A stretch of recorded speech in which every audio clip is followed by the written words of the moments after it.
When you think of the golden age of Muslims, what comes to mind? Rising empires, magnificent cities, treasuries filled with gold. This is a very common image, a picture filled with gold, conquest, and power. This is a widely accepted perception, a history full of strength, gold, wealth, and conquests. But contrary to what is known, this is not the real truth. While Muslims were sitting at the peak of civilizations, they were fully aware of a truth that modern financial systems have forgotten today. The main goal was never wealth. The main goal was to create value. The moment Islam lost this, decline began. The way to understand this is not by looking at epic wars, but by observing ordinary marketplaces. Accumulation alone did not represent wealth for Islam in its early centuries. Yes, there were silver dirhams and gold dinars, but no one valued them excessively. They were merely tools. Prosperity was measured by usefulness. The greatest wealth of merchants was being trustworthy and respected.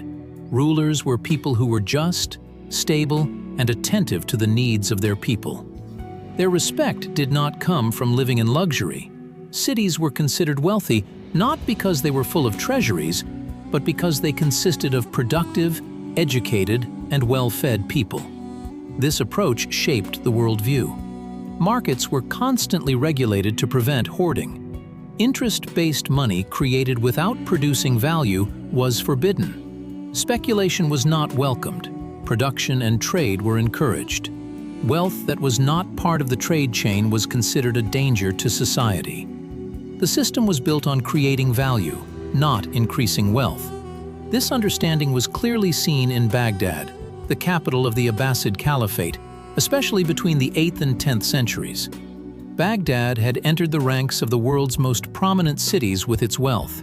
Its wealth did not come solely from its size or its palaces. Its greatness came from production. Education was important, medicine was advancing, engineering was progressing. Trade networks were expanding from China to Al-Andalus. The House of Wisdom was not a display project. The reason it became famous was the investment made in value. Scholars were paid to translate, preserve, and expand human knowledge, not to speculate.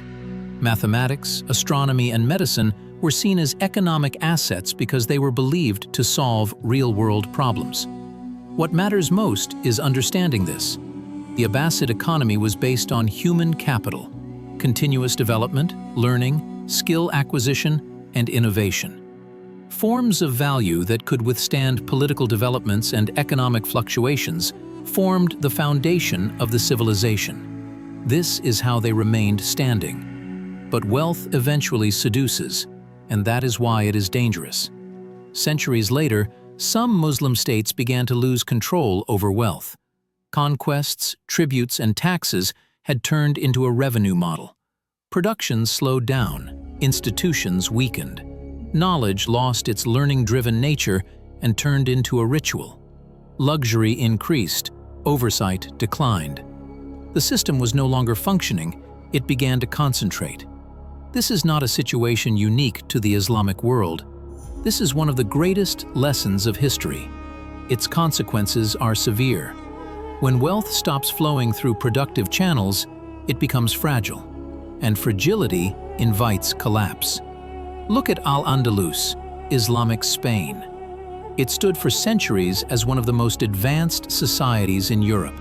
While much of Europe was agrarian, cities like Cordoba had street lighting, libraries, hospitals, and sanitation systems.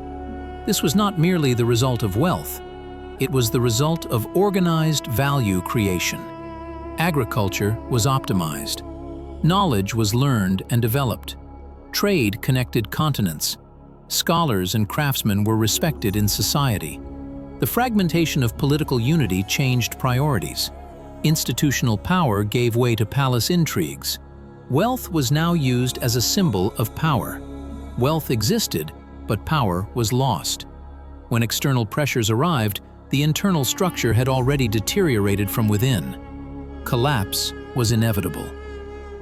As we can see from history, one truth must not be forgotten. No matter how much wealth exists, it is never value itself. It is merely a claim. In the early periods of the Islamic world, this structure was not accepted. Wealth was useless if it did not enhance trade, production, or social stability. Hoarding was rejected because stagnant wealth benefited no one. Now let's take a look at the modern world. Today, our economies are built on financial instruments and progress disconnected from production. Wealth grows in numbers, but our infrastructure, skills, and resilience lose value day by day. If you look carefully, this is not progress. It is the repetition of history. The Ottoman Empire also offers a powerful lesson. The empire controlled key trade routes, fertile lands, and diverse communities. Its strength came from administration, logistics, and military organization, all of which were forms of value. But over time, global trade routes changed and innovation slowed. The empire began to rely more on taxation than productivity. Wealth continued to enter the system, but the industrial transformation lagged far behind Europe. The empire did not collapse because it was poor. It collapsed because its economic structures stopped adapting. All the gold in the world could not replace lost value. This is not a nostalgic story. This is about recognizing established patterns. The Islamic world once rose because it balanced wealth with production, knowledge, trust, and circulation. When civilization detached from these foundations, decline followed. And the modern world continues to make the same mistake on a global scale today. We see high GDP figures. We see rising asset prices. Debt continues to increase. But at the same time, resilience continues to decrease. History does not look at numbers. It looks at structure. So what is value in the modern world? How can we define it? Skills that solve real problems. Assets that produce essential needs. Systems that can function even under pressure. Knowledge that adapts rather than repeats. These are not modern inventions. They are ancient truths rediscovered under pressure. The governance philosophy of Islam once sustained civilizations on a global scale. What is ironic is that it still sheds light on many modern financial systems built on illusion. Wealth impresses. Value remains. Civilizations that confuse the two often collapse quietly long before they fall publicly. Collapse is slow and inevitable. If you want to understand the economy, do not only look at how much money exists. Question what supports it. Because history has shown us repeatedly what truly lasts. If this perspective has changed how you think about wealth, looking at history is enough.